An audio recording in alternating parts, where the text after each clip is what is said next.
Hello friends, welcome back to my YouTube channel. तो friends, आप देख रहे हैं मुस्कान। और मुस्कान के आने वाले एपिसोड्स में आप देखेंगे कि सर जी मुस्कान से कहते हैं कि तुम देखती जाओ, मैं तुम्हारा वो हाल करूँगा कि तुम पछताओगी। और उसकी चुन्नी से अपना मुंह पोंछते हैं, आंखें पोंछते हैं, कहते हैं ये नकली है, लेकिन मैं तुम्हारी आंखों में असली आंसू लाऊंगा और पूरे कोलकाता में कोई इतना नहीं रोया होगा जितना कि तुम रोओगी। और फिर यहाँ पर रोशनी कहती है कि बाबूजी जल्दी आओ। और फिर आप देखेंगे कि बाबूजी रोशनी के बुलाने पर फिर कहते हैं कि आया मिस्ट्री 2 में आया। और फिर मुस्कान के हाथ जोड़ के फिर वहाँ से निकलते हैं।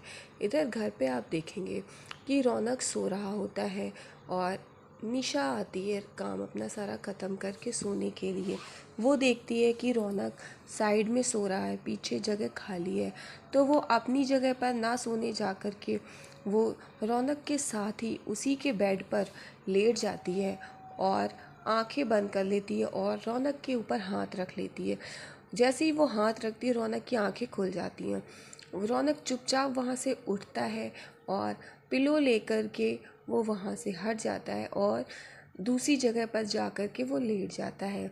इधर आप देखेंगे कि निशा अपनी आंखें खोलती है और मन ही मन कहती है कि रौनक जी, एक दिन मैं आपको अपना बना लूँगी।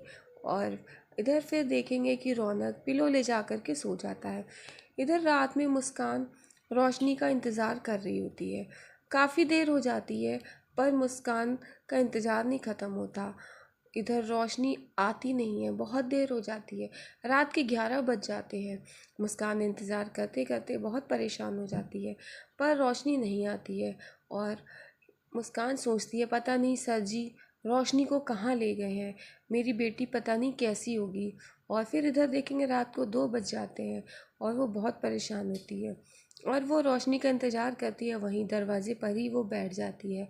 इंतज़ार करते करते वो इतना दुखी हो जाती है, बहुत परेशान हो जाती है, उसे गुस्सा भी आ रहा होता है और रोशनी की फ़िक्र भी हो रही होती है। रात के 2 बज रहा होता है और फिर वो दरवाजे पे बैठ जाती, इंतज़ार करते करते सो जाती है। सुबह का 6 बज जाता है। सुबह के 6 बजे जब सर जी की गाड़ी आती है और हॉर्न की आवाज़ आती है तो उसकी आंखें खुलती है। वो रोशनी को देखती है और रोशनी को एक ज़ोर से झापड़ लगा देती है और रोशनी से कहती है मुस्कान कि आप कहाँ थी पूरी रात? आपने मुझे एक फ़ोन करना भी ज़रूरी नहीं समझा, मुझे बताना भी ज़रूरी नहीं समझा कि आप कहाँ हैं और कितनी देर में आएंगी। मुझे कितनी चिंता हो रही थी, कितनी फ़िक्र हो रही थी। गाड़ी में सर जी ये सब देख रहे थे। गाड़ी से उतर के आते हैं, वो ये कहते हैं कि मीरा जी, आपका कोई हक नहीं है रोशनी पर हाथ उठाने का। रोशनी पर सिर्फ मेरा हक है, उसके बाबूजी का। उसके बाबूजी उससे जो चाहें कहें, चाहे उस पर हाथ उठाएं कुछ भी, पर आप नहीं कर सकती हो। और आप देखेंगे कि मुस्कान रोशनी पर हाथ उठाने के बाद पछताती है। अब रोशनी कहती है कि आप बहुत गंदे हो, मैं आपसे नहीं बोलूँगी, आप चले जाओ यहाँ से, मैं आपके साथ नहीं रहूँगी। और गुस्से में फिर वो वहाँ से जाती है। इसको बहुत गुस्सा आता है रोशनी को, वो मुस्कान के साथ रहने के लिए मना कर देती है।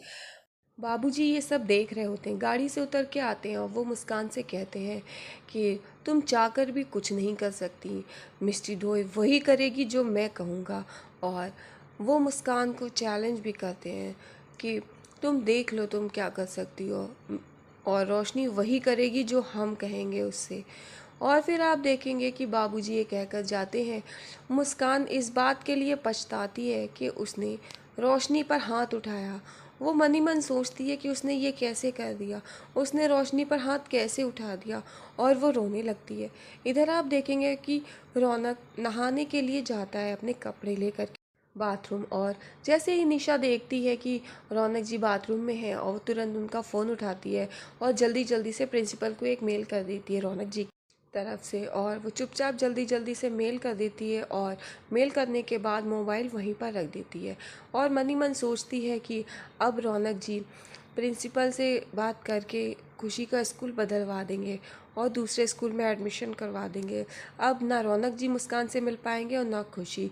इधर प्रिंसिपल के पास मेल आता है, वो तुरंत मेल पढ़ती है और मेल पढ़ने के बाद वो सोचती है कि रौनक जी ऐसे कैसे लिख सकते हैं। फिर इधर आप देखेंगे निशा रौनक के लिए ब्रेकफास्ट लेके आती है और वो कहती है, रौनक जी ये आपका नाश्ता, और मैंने आपकी तरफ से प्रिंसिपल को मेल कर दिया है कि आप खुशी को स्कूल से निकाल रहे हैं।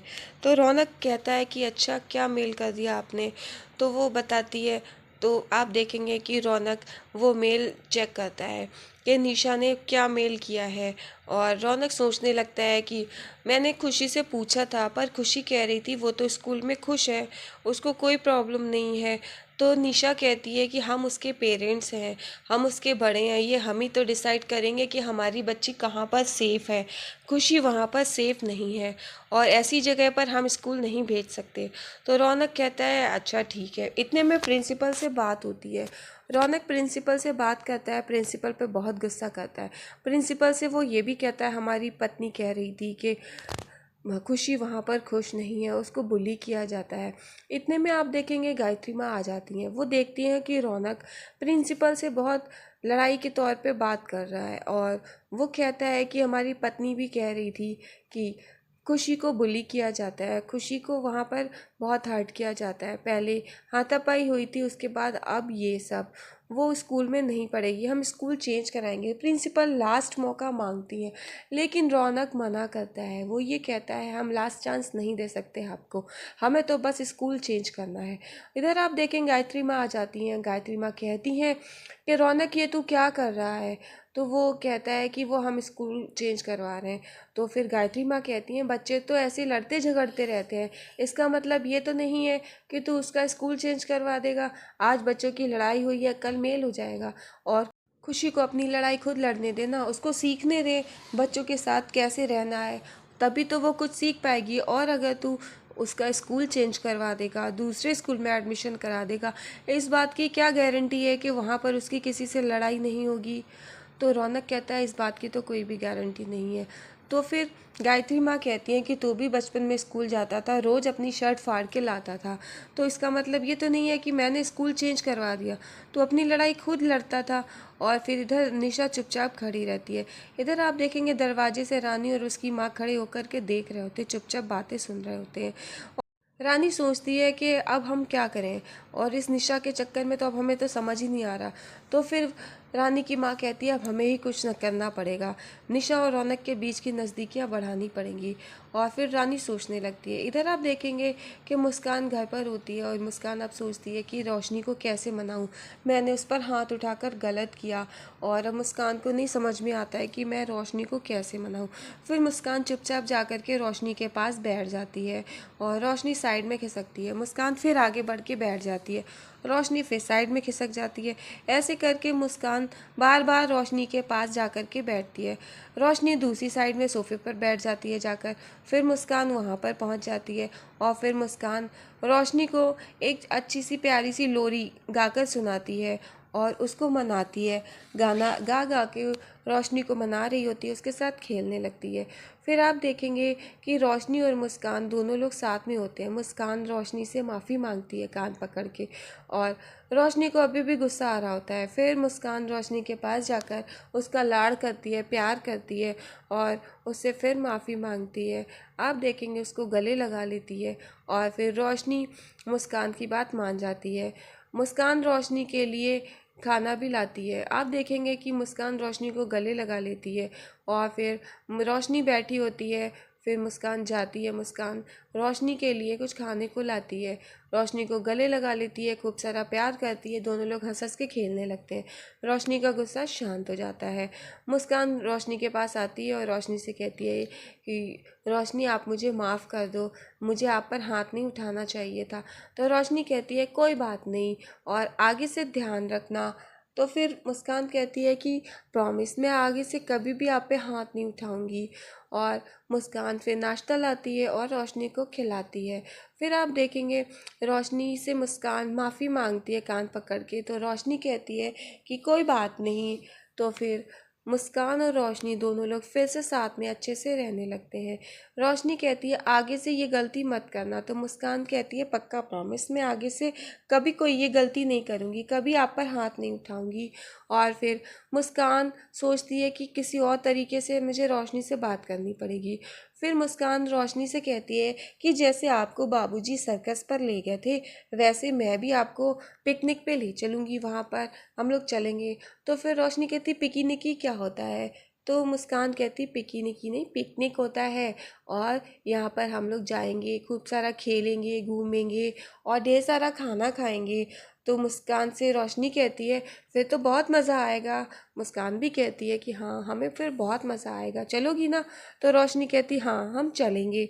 और फिर रोशनी और मुस्कान दोनों लोग जाने के लिए रेडी होते हैं। मुस्कान कहती है मैं आपका सामान लगा लेती हूँ।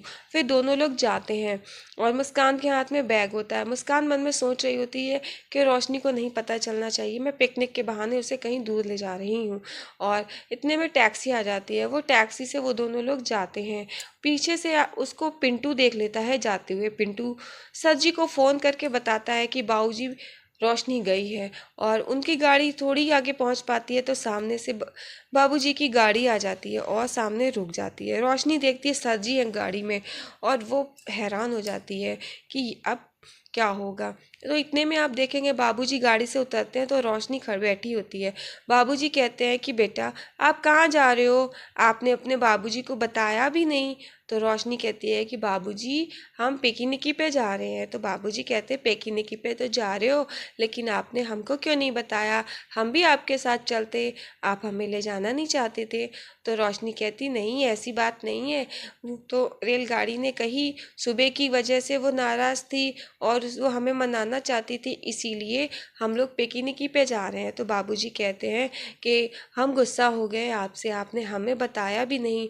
पहले तो आप हमारे घर आते थे, पैर छूते थे हमारे, तब आपके सुबह की दिनचर्या शुरू होती थी, और अब तो आप आते नहीं, अपने बाबूजी को कोई बात भी नहीं बताते हो। तो फिर बाबूजी रोशनी को कहते हैं बाहर आओ। रोशनी बाहर गाड़ी के बाहर निकलती है और दूसरी साइड से मुस्कान भी निकल कर खड़ी हो जाती है। तो बाबूजी कहते हैं कि आप पिकनिकी पे जा रहे हो, आपने अपने बाबूजी को ले जाना ज़रूरी नहीं समझा, बताया भी नहीं। तो बाबूजी से रोशनी कहती है कि हमसे गलती हो गई, हमें माफ़ कर दीजिए और आप भी चलिए। लेकिन बाबूजी कहते हैं हम नहीं जाएंगे, आप जाओ। तो फिर रोशनी को बुरा लगता है। बाबूजी कहते हैं कि आप जाओ, आप पिकनिक पे जा रहे हो ना। तो रोशनी कहती है कि नहीं, अगर आप नहीं जाओगे तो हम और रेलगाड़ी भी नहीं जाएंगे, आप चलोगे तभी हम चलेंगे, है ना रेलगाड़ी। और मुस्कान चुपचाप खड़ी रहती है। बाबूजी अपने झूठ मूठ के आंसू निकालते हैं और आप देखेंगे कि रोशनी को काफ़ी बुरा लगता है कि उसके बाबूजी को हर्ट होता है कि वो बाबूजी के बिना ही पिकनिक पर जा रही थी। बाबूजी कहते हैं कि अच्छा आप ऐसा करो, आप लोग जाओ, मुझे याद आया कि आपके स्कूल की प्रिंसिपल की मेरे ऑफिस में कॉल आई थी, वो मुझसे कुछ बात करना चाहती हैं। तो फिर वो कहते हैं हमें जाना होगा। तो आप देखेंगे कि वो कहते हैं बाबूजी अरे ये मीरा भी जा रही होगी ना, तो ऐसा करो इसको मेरी गाड़ी से भेज दो कि ये स्कूल पहुंच जाएगी। तो फिर आप देखेंगे कि मीरा कहती है मैं चली जाऊंगी, लेकिन रोशनी कहती है कि अरे रेलगाड़ी, जब बाबूजी खुद कह रहे हैं तुमसे कि तुम हमारी गाड़ी में चले जाओ, ये तो बहुत बड़ी बात होती है, और तुम मना कर रही हो। कोई मना करने की ज़रूरत नहीं है, चलो रेलगाड़ी, अब ऐसा करो बाबूजी की गाड़ी से तुम स्कूल चली जाओ। और फिर मुस्कान कहती है कि अच्छा मैं चली जाऊंगी, लेकिन आपको भी मेरे साथ चलना पड़ेगा। तो रोशनी कहती है कि ठीक है। और फिर रोशनी और मुस्कान दोनों लोग गाड़ी में बैठते हैं और फिर आगे सर जी भी बैठ जाते हैं। सर जी कहते हैं ड्राइवर से स्कूल की तरफ ले चलो। और आप देखेंगे कि मुस्कान और रोशनी साथ में बैठे होते हैं। मुस्कान रोशनी का हाथ पकड़ लेती है और सर जी बैठे होते हैं। सर जी कहते हैं कि क्यों रोशनी, अब हम स्कूल चलते हैं। और मुस्कान घबराई हुई सी होती है कि अब वो कैसे